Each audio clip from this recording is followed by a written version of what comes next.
Do you go after interest or do you go after lifestyle, profitability? Yeah. I guess you answered that. It's kind of Yeah, it's all about the why again. You got to match it up with what they actually want to, what the goals you want to accomplish. And when you do, you increase the chances of success and longevity of that particular ownership in that business. And that's, part of what we do by doing that.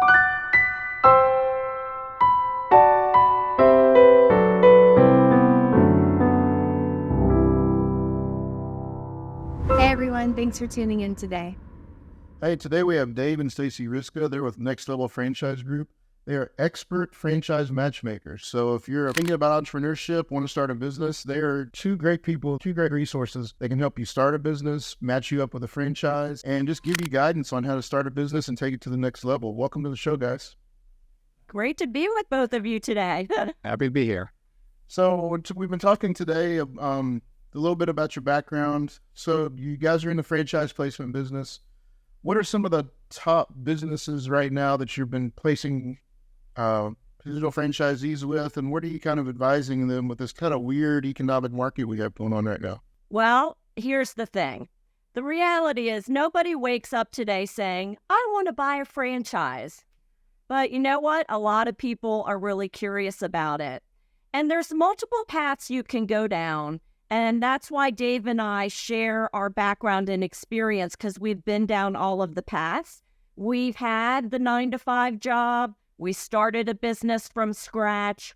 We bought businesses along the way, and we invested in a franchise, which we still own today, 17 years later.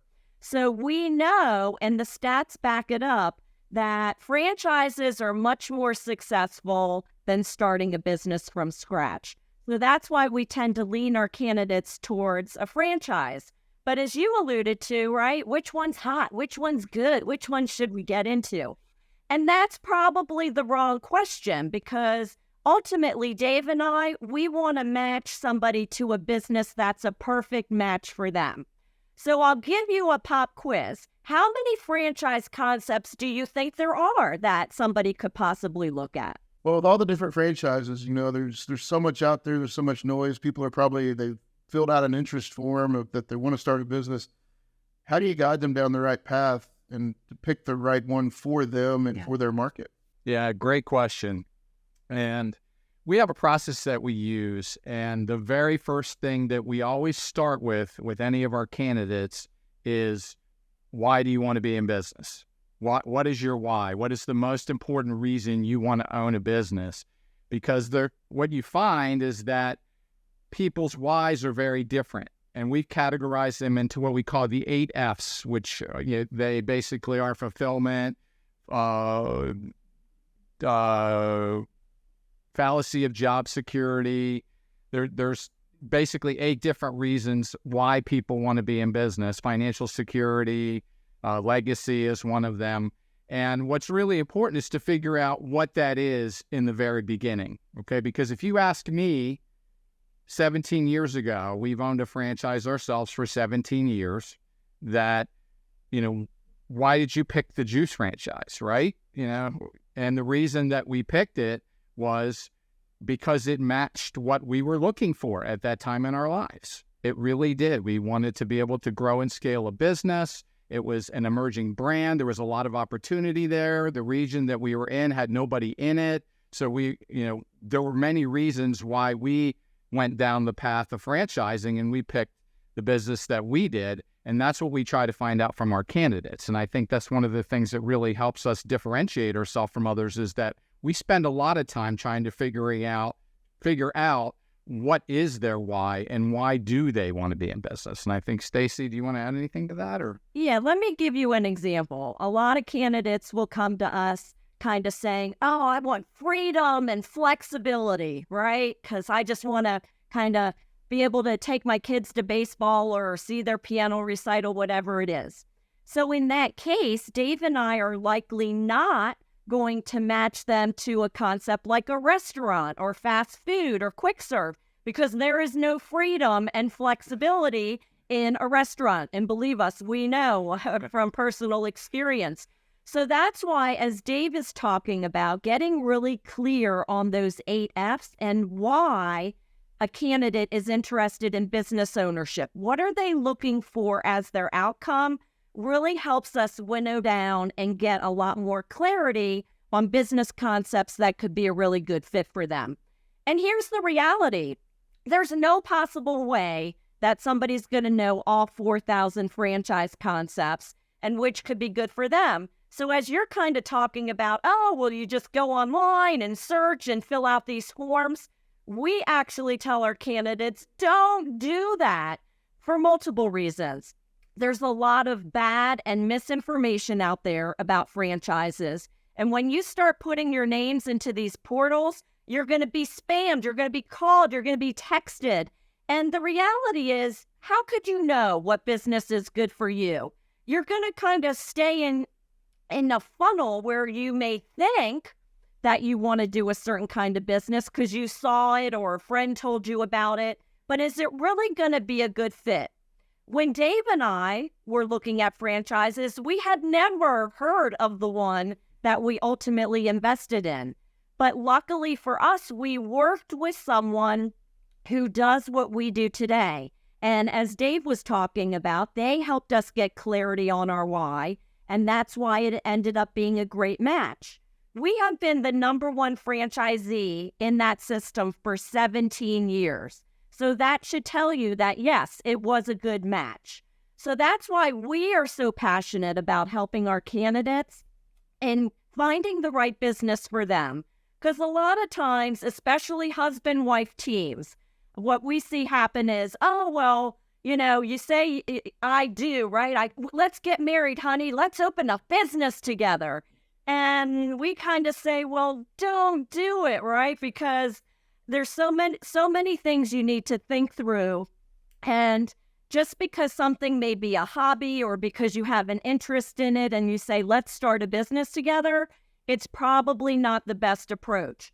Franchising is a great way to consider for a husband-wife team because, as you guys probably know, the dynamics that go into a husband-wife team working together, a lot of those dynamics are minimized because in a franchise, you have to follow the system. So my question is, when you're looking at starting a franchise, I know the why is so important, the flexibility, if that's what you want. But what about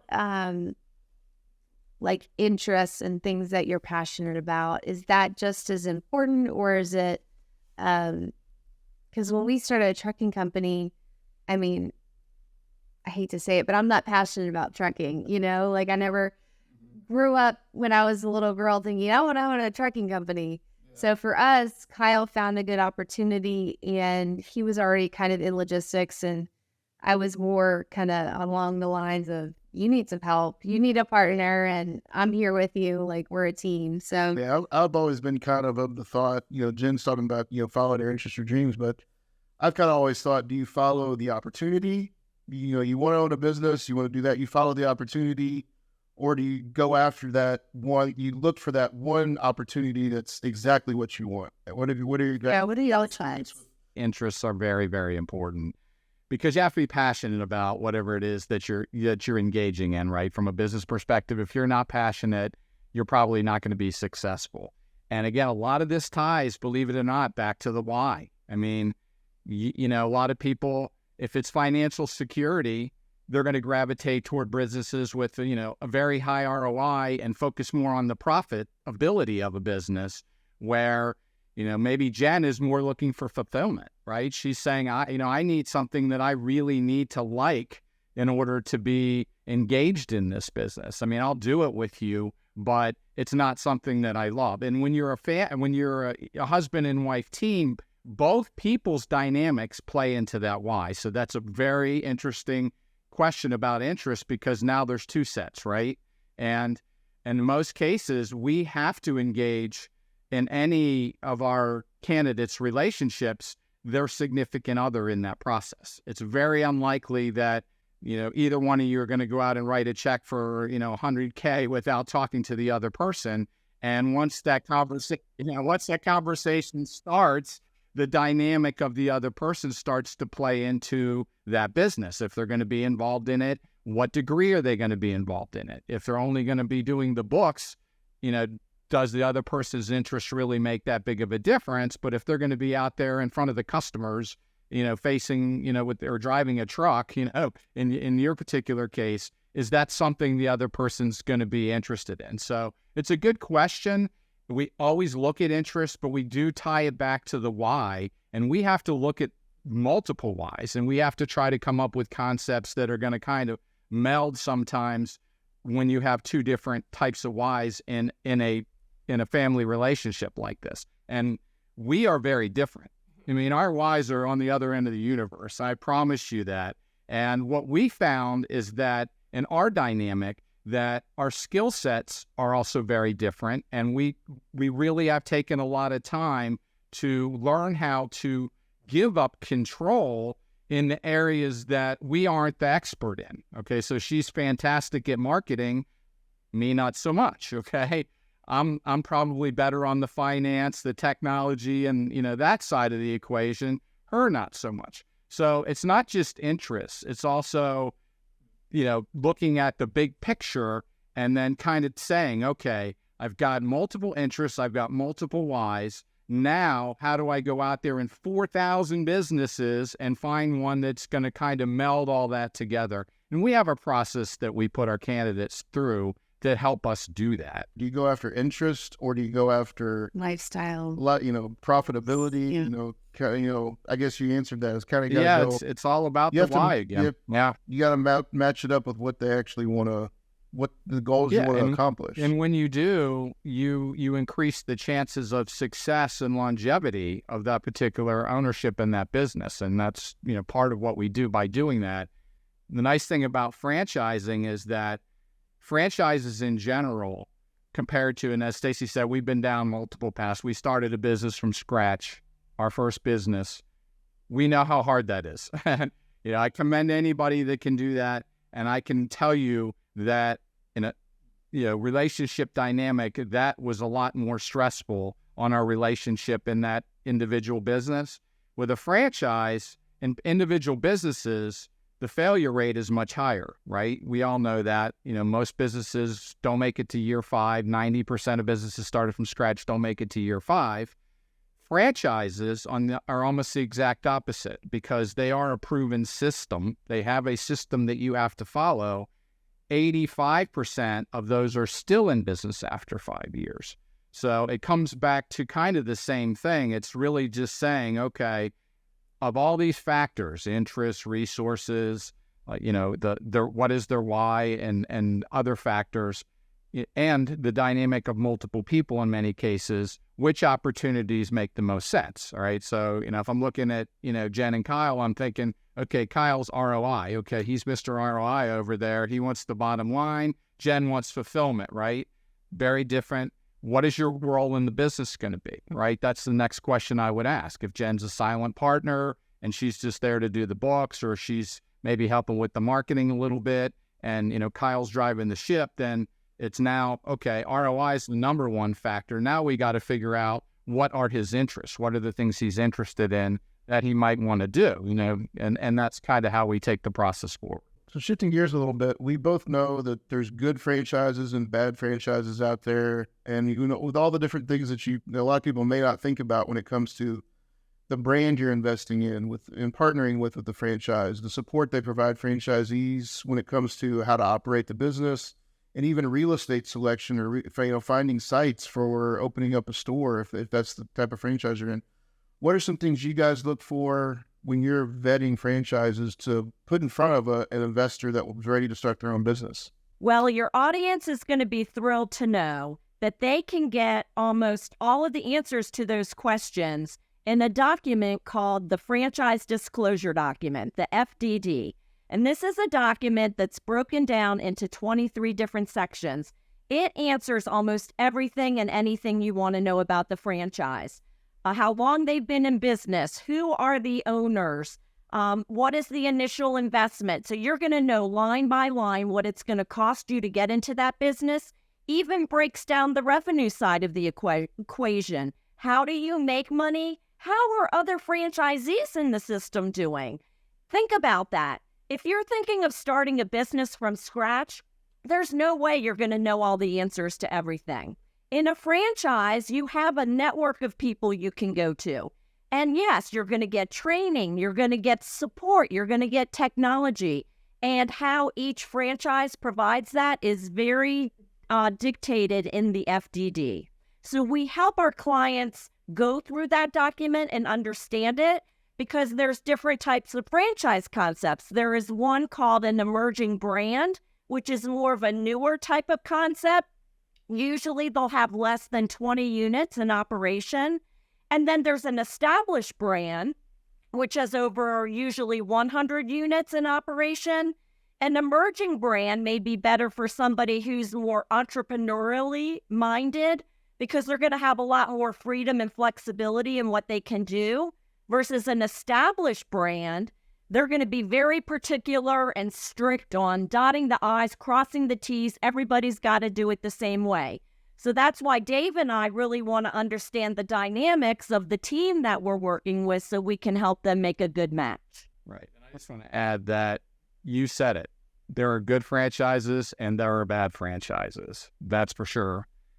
One of the things that help us vet the businesses we work with is we're part of a franchise network that they pre-vet the franchises that are allowed into the network that we offer. So these are generally these are franchises that have proven through their FDD that they are a viable concept. So that's one way that obviously helps us. It helps narrow down the field. We represent almost 600 franchises from that block.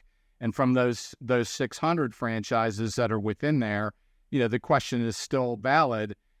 A good franchise and a bad franchise can be very different for Jen versus Kyle.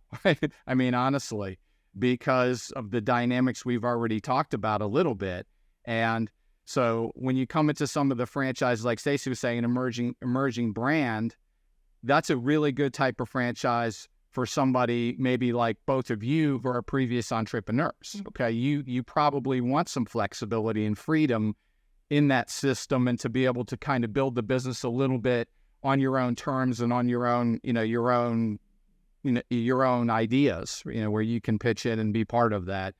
You go to an established franchise like a Midas. I think you mentioned Midas before. They're going to have a very cookie cutter system, proven track record, of success with hundreds and hundreds of franchises out there today. So good for one set of people may not be good for another set. Now, as far as the quality of the franchises, I think where the question that you were getting at is how does somebody know they're not getting into a lemon kind of a franchise?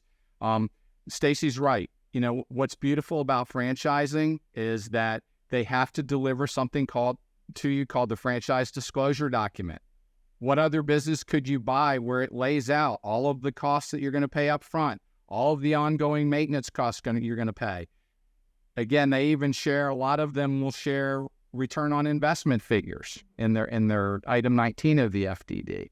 And you can actually talk to the other franchises as part of, and we highly encourage this as part of our processes during due diligence, that you talk to as many as you can, because you're going to get different dynamics even within a franchise talking to different people. And you're going to want to do that as part of that process. So, we really help in our process make sure that by working with a great network that we're delivering quality franchises, but we also are looking at making sure that, a good franchise that we're offering to you is good for you. It may not be good for the next person. Yeah, ultimately that's kind of where our exploration of a franchise went down that road, and seeing other franchisees and talking to other franchisees is where we kind of decided to back away from that deal, because of we didn't see the results there that we needed to see. And then there's we ended up walking away from that one, but it was we're glad that we ended up we dodged the bullet, having that process in place to be able to do that. So with that kind of said, I want to lead into, so we kind of talked about what you look at there. Are there any red flags that you guys see that you help coach your investors through when they're looking with a franchise? Or anything you say, hey, if you see this type of thing or see this, it's time to walk away and move on to the next opportunity? We help our clients. We give them a list of suggested questions that they should ask other franchisees. Where a deal will tend to get stalled, honestly, is on the funding piece. So Dave and I, we work very hard up front to make sure we're only matching them to concepts that they're financially qualified for. But ultimately, the candidate has to decide where, when, and how they're going to get that funding. And there's lots of options available to them. Certainly, you can go out and get an SBA loan. That's what most people are familiar with. But you can take money from your HELOC, from your home equity. You can take your 401k tax and penalty free to start your business. You can get a business loan. You can get a term loan. There's so many funding options available. So Dave and I, we work very early on with our candidates to connect them with our great funding partners so they can learn about and explore the different options, because nothing's more frustrating than doing your due diligence and learning about and exploring franchises, and then you come down to the end of the road and you can't get the funding that you need. Right, and I think Stacey's right. When you look at red flags, it's kind of the same thing.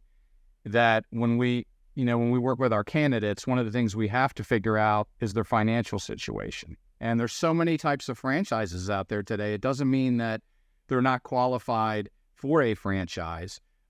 They may not be qualified for maybe a brick and mortar that requires a $500,000 investment, but there may be a home-based business, wonderful business that they could start out of their home with the type of funds they have.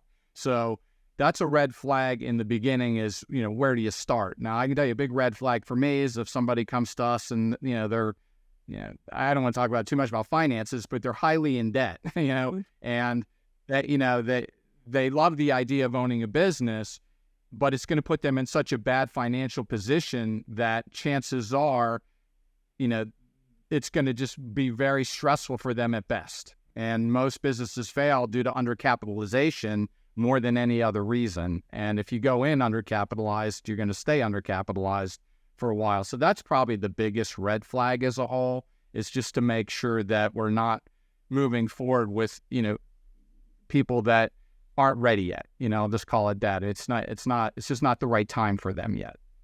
That was our experience too. When we found out about the opportunity, Kyle was very passionate, did a lot of research, and we took out, we used our savings. We were able to take out loans, and then we used the loans to make a down payment for the trucks that we got.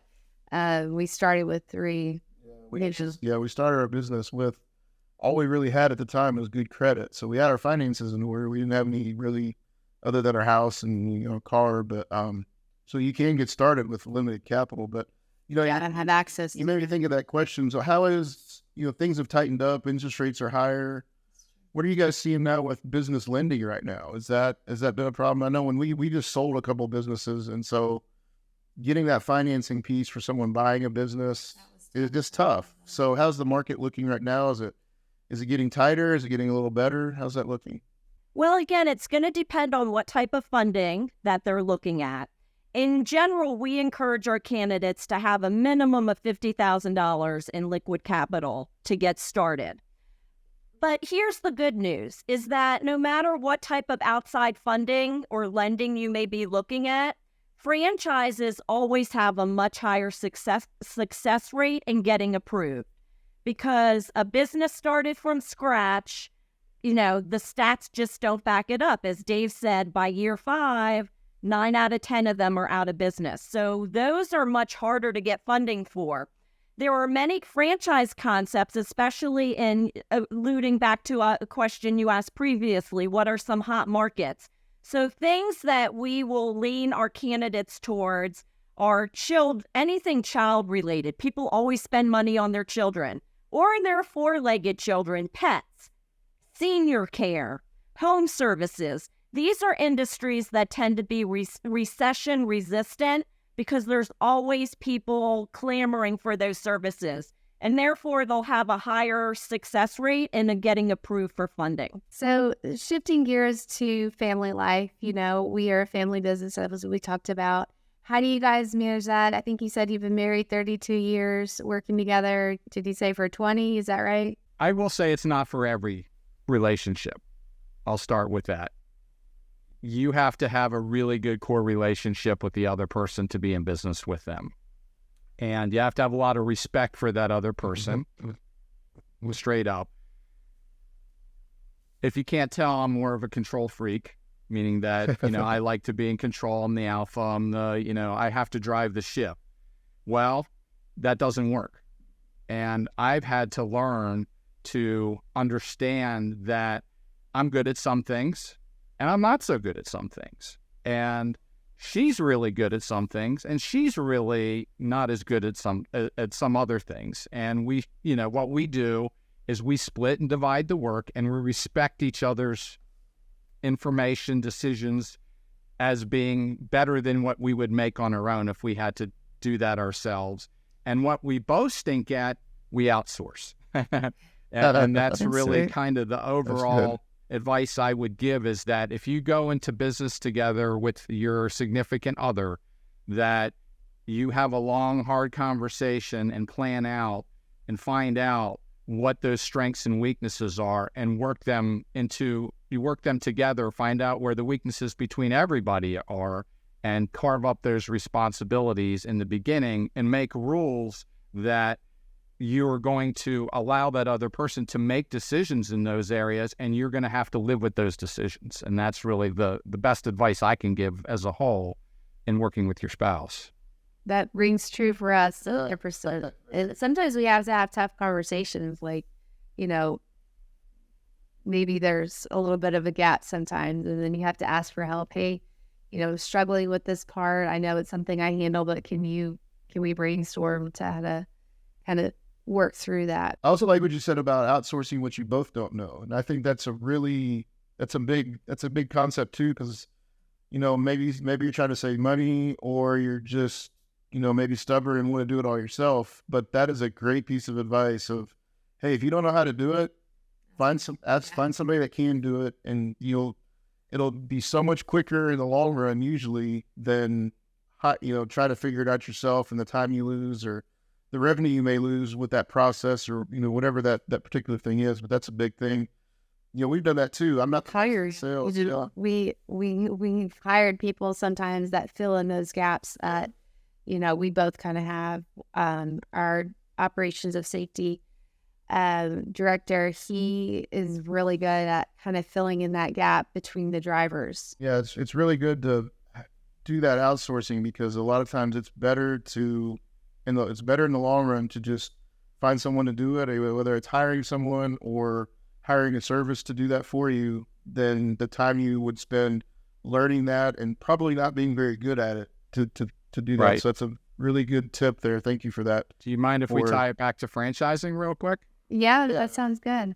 Well, one of the reasons why we're so passionate about franchise business ownership is that there are so many opportunities within these franchises to be able to outsource things that you are not good at. Most of these they offer these services in a good franchise versus not so good franchise. Things like call center support, bookkeeping work. Some of them will do your job estimating for you. It's really, and some of them do almost absolutely everything. All you do is the sales work, literally. And that comes all back, and that ties back to that matching them to the right kind of franchise for what they're looking for, where they are in their life, and what they are good at, maybe not so good at, and what's available as far as the services that the franchise can fill that gap for them. So that's one of the reasons why we're so passionate about the franchise business ownership idea, is because there are so many franchises out there that offer easy access to those types of services within their packages. It's just it's just part of the deal. I know we're running out of time, but how can people get in touch with you guys and learn more and kind of hear about some of the more opportunities if they're looking to start a franchise? Well, thanks for asking. It's been a joy being on your show and helping your audience learn more about business ownership and franchises. Our home base is a website, nextlevelfranchisegroup.com. So www.nextlevelfranchisegroup.com. And both Dave and I were very active on LinkedIn. My profile is Stacey, my nickname, Small Business Stacey Riska. And Dave's is Dave Riska, Next Level Dave. So we kind of go by nicknames on LinkedIn. So feel free to reach out to us. We're happy to talk with you, learn more about your situation, and if it makes sense, help you find the business of your dreams. Awesome. Well, thank you everyone for joining today. If you like the content that you heard, please go down and hit that like and subscribe button. And you can follow us on all the social media platforms, including YouTube. Thank you again, and we look forward to our next episode here in a couple weeks. Thank you.